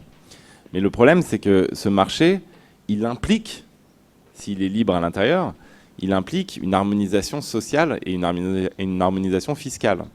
Le problème, quand on dit harmonisation, c'est que les plus libéraux à Bruxelles vont essayer d'utiliser ça pour baisser, nos critères sociaux et nos critères fiscaux. Mais l'enjeu, c'est de dire, déjà, quand quelqu'un vient travailler ici, il doit y avoir une équivalence des charges et il doit y avoir un traitement équivalent. Et d'autre part, moi, je peux aller plus loin que vous, parce qu'encore, vous prenez un exemple qui, honnêtement, est moins scandaleux que l'exemple que je vais citer sur le fonctionnement de l'Europe et sur l'absence d'Europe fiscale. Vous allez au coin de la rue. Vous avez un cafetier et vous avez un Starbucks. Ils vendent du café. D'accord? Donc on va prendre son café au Starbucks ou au PMU. Eh bien, le Starbucks paiera 3 fois moins d'impôts sur son café que le PMU. Et qui rend possible ça? L'Europe. Pourquoi? Parce que le Starbucks va mettre ses chiffres aux Pays-Bas. Et qu'aux Pays-Bas, c'est 8 à 12%, et en France, plus de 30%. Et là, ça conduit nécessairement à l'injustice et à la colère. Donc il faut impérativement qu'il y ait une Europe fiscale qui se mette en place. Le problème, c'est que il y a 10 pays sur 27, on va dire, qui sont contre, et qu'il y a une absence de courage telle que quand on fait une liste des paradis fiscaux, par exemple, on omet tous les paradis fiscaux qui sont européens. Pourtant, il y en a. Vous pensez sincèrement que le Luxembourg, par exemple, est une capitale internationale de la production métallurgique et industrielle et tout ça? Et pourtant, waouh, c'est le pays qui a le plus d'industrie, soi-disant. Mais parce que les sièges sociaux sont mis là-bas. Il n'y a pas d'usine. Mais, donc, moi, je ne vais pas vous apporter une réponse, là, parce que je suis d'accord. C'est-à-dire que je pense qu'il y a un problème immense. Et que c'est bien de faire des discours sur l'Europe et d'expliquer à quel point l'Europe est une chance pour la France. Et c'est vrai. C'est vrai. Si on veut peser sur le cours des choses à l'échelle du monde, on a besoin de l'Europe. Mais on a besoin d'une Europe qui est devenue un acteur cohérent, mais cohérent interne et externe. Et cohérence interne, ça veut dire qu'en fait, on ne peut plus utiliser le marché européen pour fuir, par exemple, les taxes françaises en délocalisant au sein de l'Union européenne. donc, la directive sur les travailleurs détachés, c'est minime par rapport à l'ampleur en fait de l'injustice fiscale qui règne et de l'incohérence qui règne actuellement en Europe. C'est-à-dire que vous le voyez parce que c'est immédiat, mais Starbucks, ils vont pas avoir le café du coin en lui disant c'est combien on paye d'impôts nous, mais nous on sait. Et donc enfin je veux dire je pense que la fiscalité, vous savez, on a 2 élus place publique. Hein. On n'est pas en majorité au Parlement européen. Et ma collègue qui s'appelle Aurore Laluc, elle est coordinatrice de la commission fisc qui justement qui s'occupe de toutes ces questions-là. Donc je vous passerai, vous pouvez la contacter par mail de ma part. Mais c'est vraiment un puits sans fond cette question. Et si on la résout pas, eh bien, on va aboutir forcément à une forme d'implosion européenne, parce qu'il y aura une révolte. Merci. Une autre question? Oui.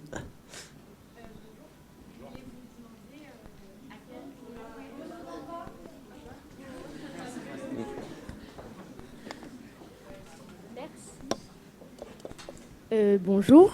C'est bon, on m'entend?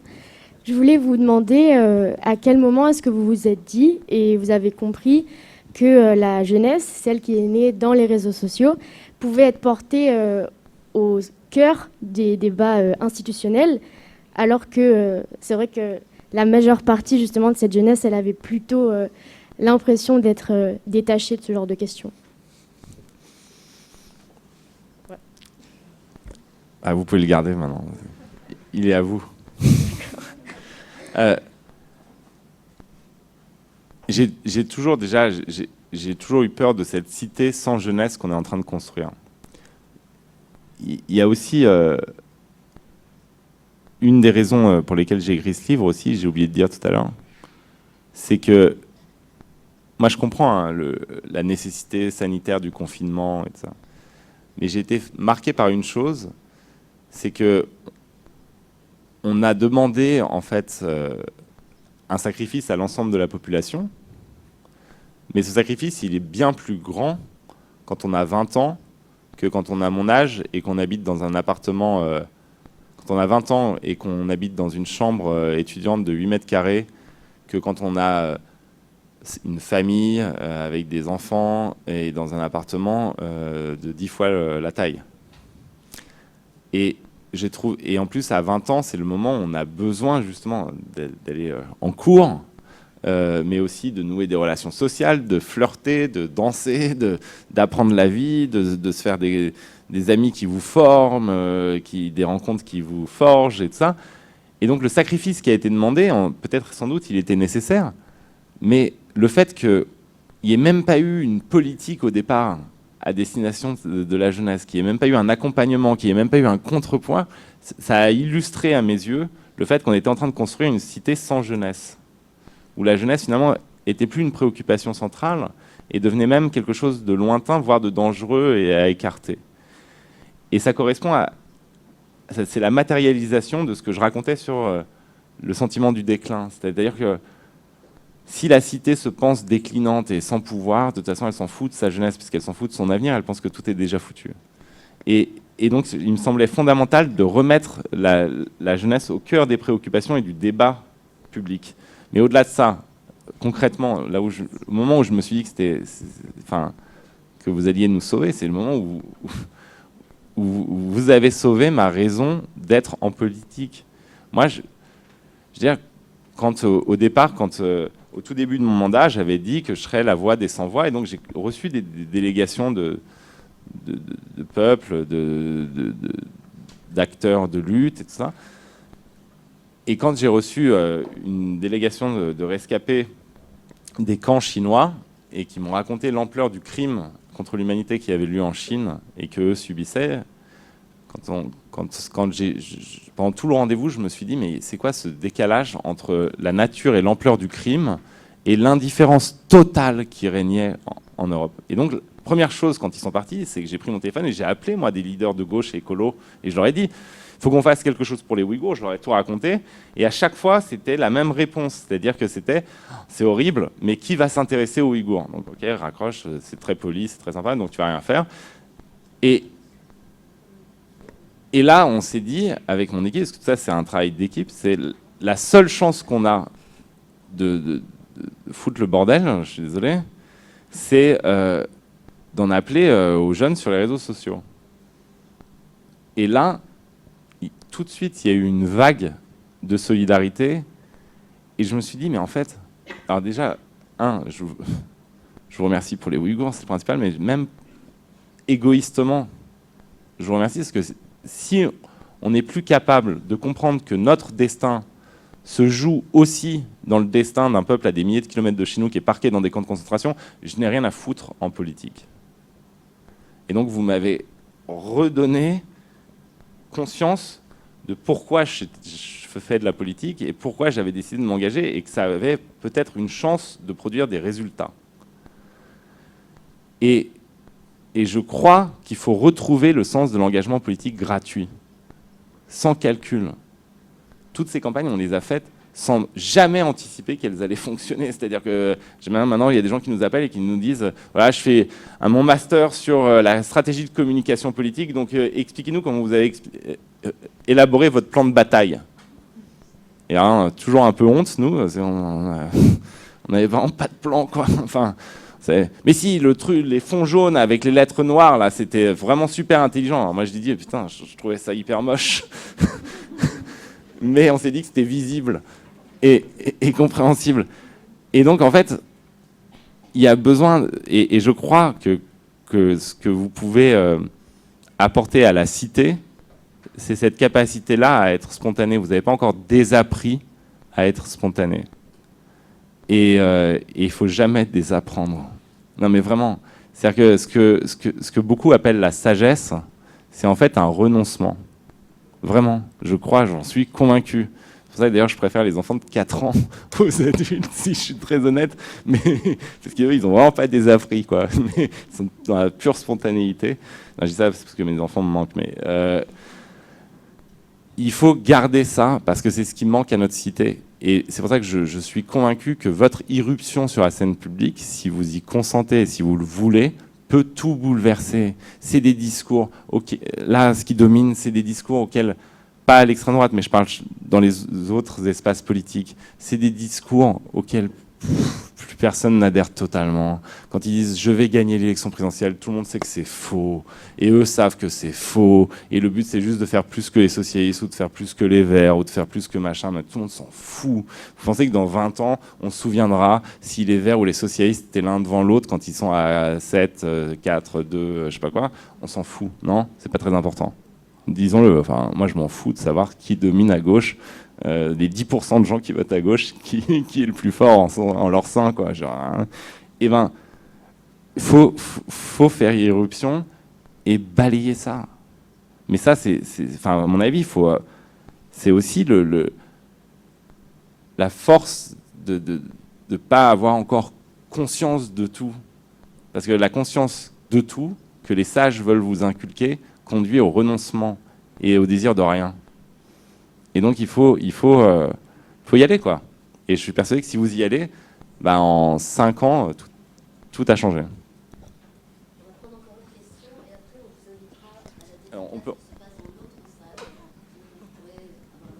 On peut faire 2 de suite, comme ça je répondrai en une fois ou 2. Parce que vu... Bonjour, du coup j'ai écrit ma question pour être sûre de ne pas dire n'importe quoi. Du coup, comment vous expliquez que les jeunes qui ont suivi votre combat pour les Ouïghours, qui s'engagent pour les conditions de vie des migrants, qui sont horrifiés du fait que la Méditerranée soit une tombe, qui croient en la gauche, l'année prochaine du coup, personne pour voter. On dit que souvent que la gauche est morte, mais la gauche elle n'est pas morte, on a aussi des gens cultivés. On a vous, on a Christiane Taubira, et pourtant en 2022, qui est réellement là pour nous ?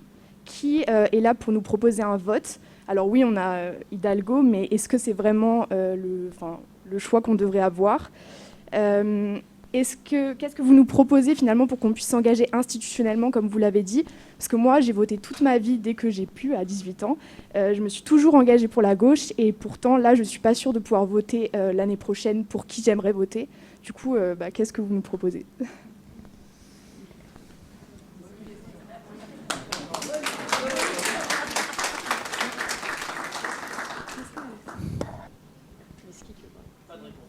Non, bah non, j'avais dit que j'en prenais 2 parce que c'était... Bonjour, monsieur Glucksmann. Bonjour. Alors, je fais partie de cette jeunesse dont vous parlez. Et il se pose un problème, c'est que je ne m'identifie pas du tout dans les partis actuels. Et en fait, quand je vois des personnes comme vous, humanistes, presque philosophes, qui se rapportent à Voltaire ou Émile Zola ou même Victor Hugo, comme vous disiez tout à l'heure, je ne comprends pas en fait qu'on puisse avoir des personnes comme on a en face de nous. Donc pourquoi vous ne vous présentez pas en politique pour nous sauver? Ok, donc en fait, on va en prendre 4 en fait des questions parce que...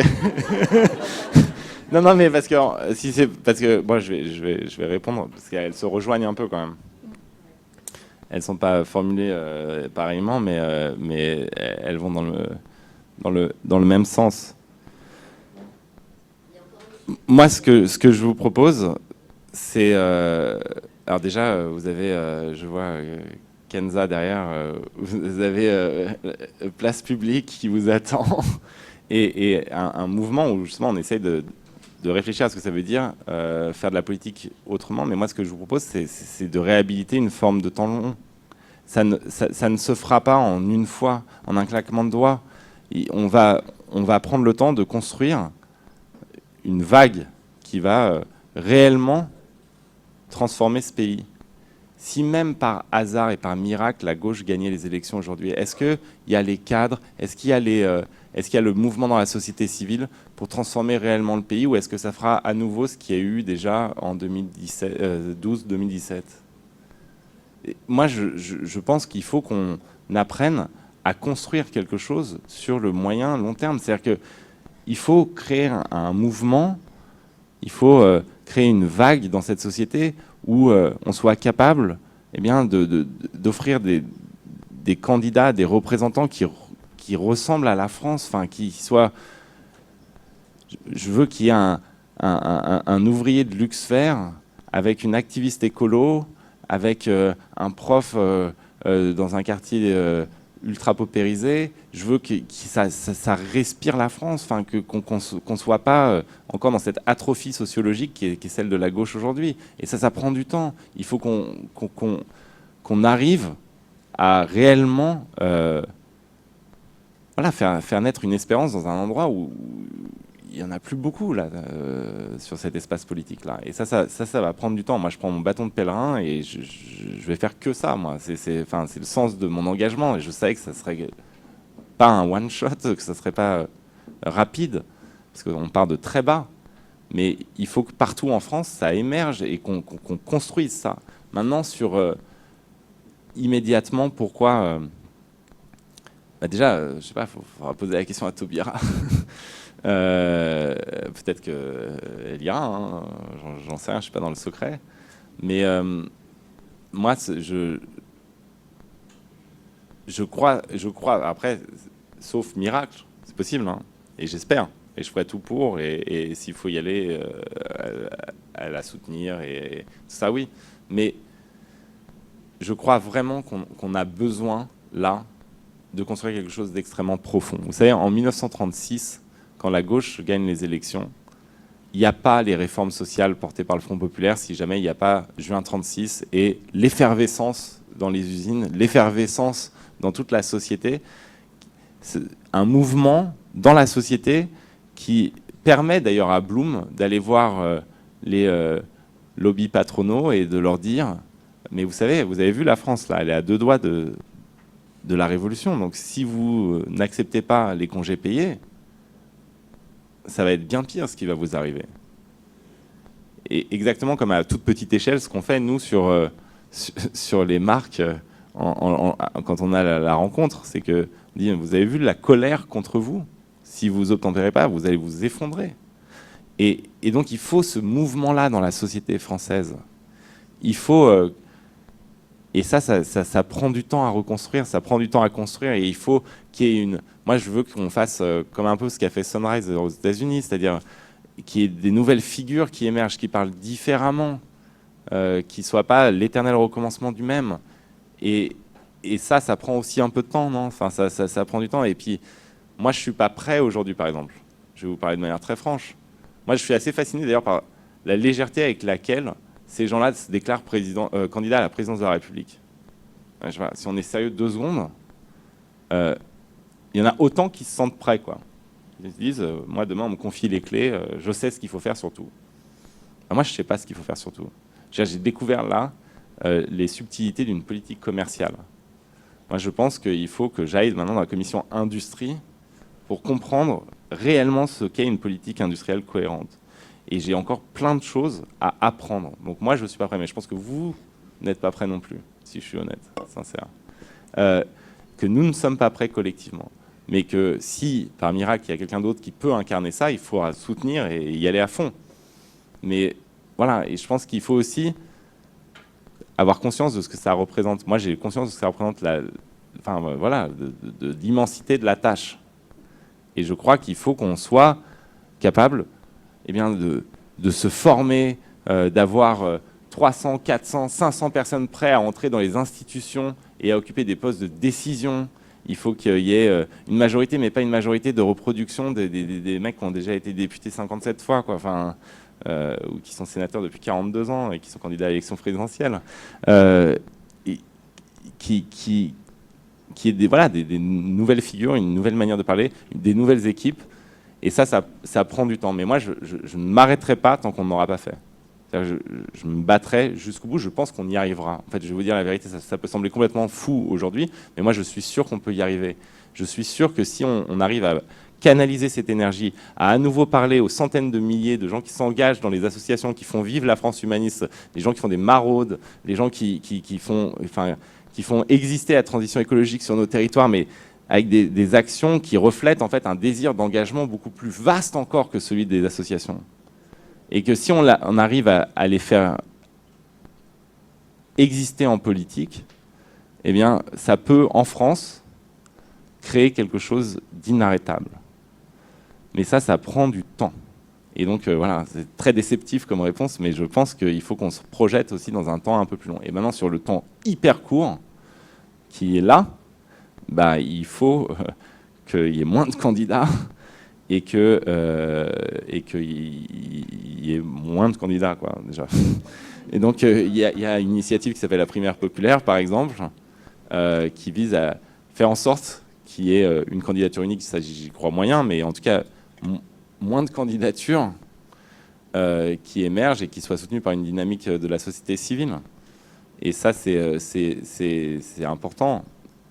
Après, il ne faut pas se cacher l'immensité, il ne faut pas se voler la face sur l'immensité de la tâche. Mais moi, je ne vais pas disparaître. Moi, je vais continuer à vous ennuyer, je vais continuer à vous pousser, je vais continuer à vous demander des engagements et surtout à vous demander de construire ensemble ce mouvement-là. Parce que la France, elle a besoin de ça, elle a besoin d'une vague où partout dans le pays se lèvent des voix de gens qui disent « mais moi, je suis là pour redresser le pays et pour exercer mon pouvoir de citoyen ». Et ça, je crois que en fait, c'est ce que les gens veulent. Il y a une frustration telle, enfin, genre, partout on le voit. Vous savez, la transformation écologique, par exemple, ça serait impossible si la société telle qu'elle a été construite aujourd'hui vous satisfaisait. C'est-à-dire que si tout le monde était content, si même une majorité de gens étaient contents, eh bien, ça serait impossible d'exiger les sacrifices que représentent et les changements que suppose la transformation écologique. La vérité, c'est qu'on est frustré. C'est qu'on a envie d'autre chose. Et donc cette envie d'autre chose, il doit déboucher sur un mouvement enthousiaste, collectif. Et ça, je crois qu'il faut du temps pour le faire émerger. Mais voilà, pardon. Et trois dernières questions. Oui, bonjour. Bonjour.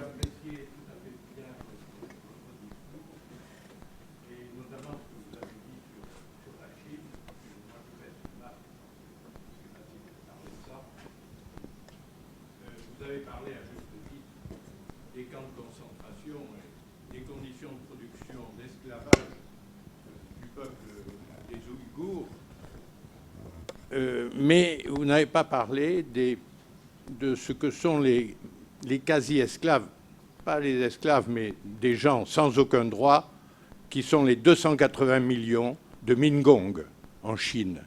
Et donc ma question est la suivante. Il y a un mot que vous n'avez pas prononcé, c'est le mot totalitarisme. Pourquoi ? Alors, je peux le répéter, un totalitarisme. Bah, je ne sais pas pourquoi je ne l'ai pas prononcé, parce que j'ai aucun problème avec ce terme. Et j'ai aucun problème avec nommer le responsable de ce totalitarisme, qui est le Parti communiste chinois. Et je ne sais pas si votre question partait sur ça, mais bien sûr, moi je pense que le système aujourd'hui chinois, non seulement c'est très intéressant la Chine, parce que le régime chinois, parce qu'en fait, il invalide l'ensemble des théories des années 90. En gros, dans les années 90, moi, quand j'étais donc à Sciences Po, j'ai répété 10 fois, ça va, merci, il radote, ok. On expliquait que vous ouvrez au commerce, vous avez l'émergence d'une classe moyenne qui nécessairement conduit à la démocratie. C'est écrit comme sur du papier à musique. Là, il s'est produit l'inverse. C'est-à-dire que vous avez l'ouverture au commerce, l'émergence d'une classe moyenne, même d'une classe riche, et vous n'avez absolument pas la démocratie, vous avez au contraire un basculement vers l'autoritarisme de plus en plus assumé et le totalitarisme de plus en plus violent. Donc c'est tout ce qu'on nous racontait à Sciences Po, c'est faux, par l'exemple chinois. Et l'autre truc fascinant, c'est qu'en fait, le régime chinois, si on l'analyse bien aujourd'hui, associe les trois principales idéologies qui étaient censées se faire la guerre au XXe siècle. C'est un régime communiste avec une culture totalitaire goulag et un parti qui considère les hommes et les femmes comme du matériel humain. Donc ça, c'est la partie totalitaire soviétique communiste traditionnelle, qui se marie avec une exaltation du nationalisme et du nationalisme ethnique Han. Donc là, vous avez raison. Et qui se marie avec un ultra-capitalisme débridé. Et vous avez la jonction des trois, qui sont censés être complètement contradictoires. Et c'est ce qui produit ce monstre politique, qui est le modèle chinois. Mais ce qui est fascinant, c'est que cette jonction des trois idéologies qui ont vraiment ravagé le XXe siècle, eh bien, produit quelque chose qui fonctionne. Et c'est ça qui est dangereux. C'est que ça marche.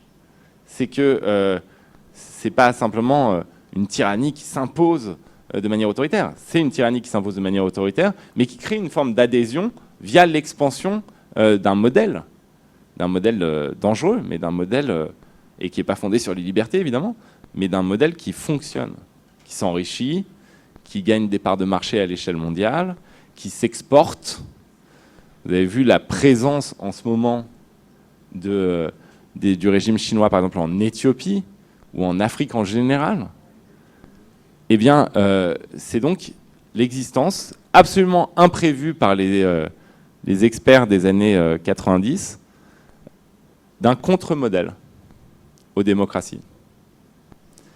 Et ce que j'aimerais, moi, et ce que je dis aux diplomates et aux dirigeants européens, c'est de dire, en fait, moi, je suis beaucoup plus respectueux de Xi Jinping et de Vladimir Poutine que vous. Parce que eux, les diplomates et les dirigeants européens, ils pensent toujours que finalement, Poutine ou Xi Jinping, ce sont des gens qui ne sont pas encore démocrates, ou n'ont pas su être démocrates, n'ont pas pu être démocrates, et jamais ou alors qui réagissent à nos propres actions. Jamais ils considèrent qu'il y a un modèle propre, et qu'il y a une logique propre, et que, en fait, c'est pas nous qui provoquons leurs actions, c'est eux qui décident d'agir.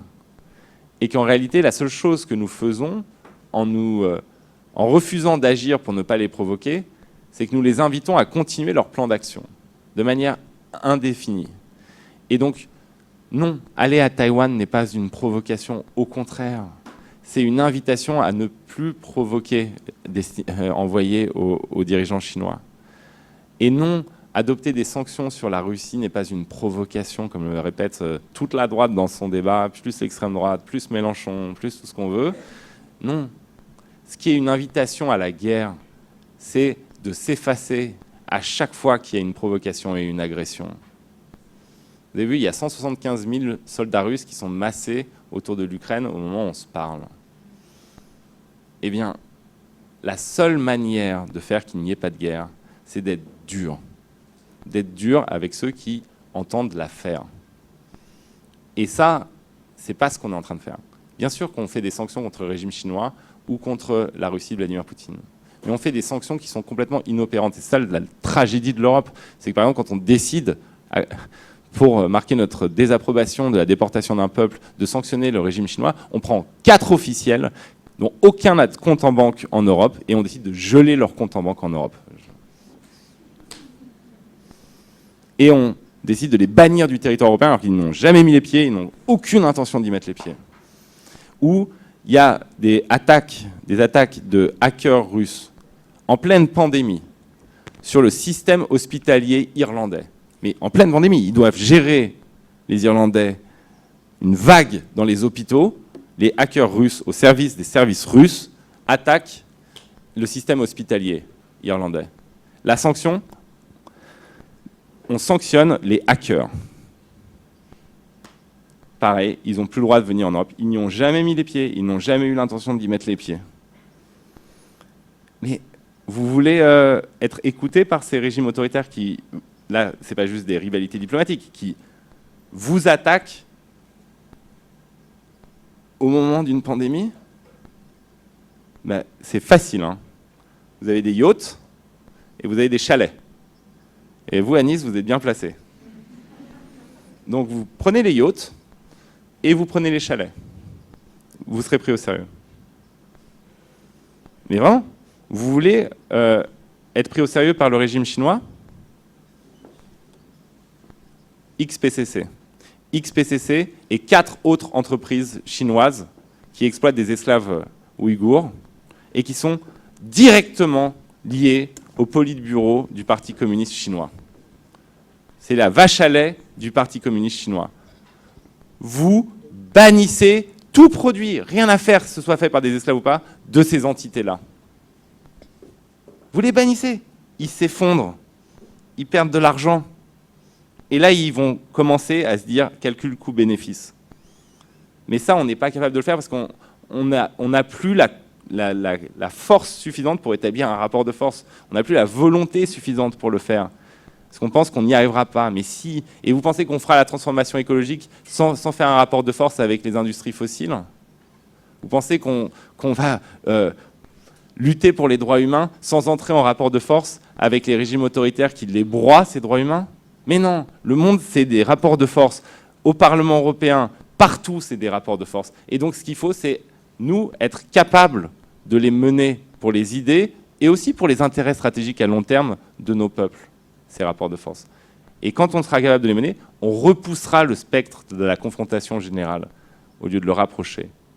Et l'erreur des démocraties européennes, c'est toujours de penser, si nous ne les provoquons pas, ils ne nous agresseront pas. Mais c'est faux. Quand quelqu'un veut vous agresser, il vous agresse. Et bon, plus vous avez l'air d'avoir peur, plus vous baissez les yeux et plus il avancera. Et donc il faut, à un moment, marquer sa puissance. C'est quelque chose qui est très étranger au discours européen, mais c'est absolument nécessaire. Voilà.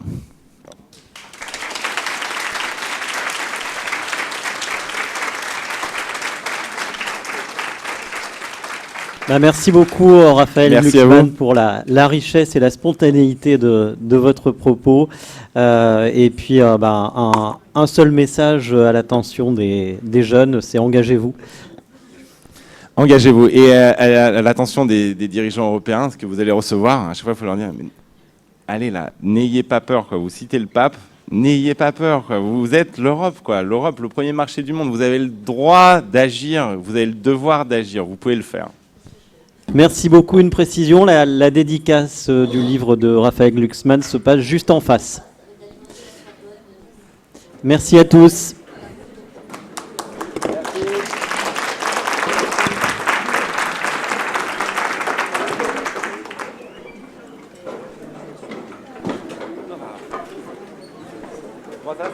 Merci.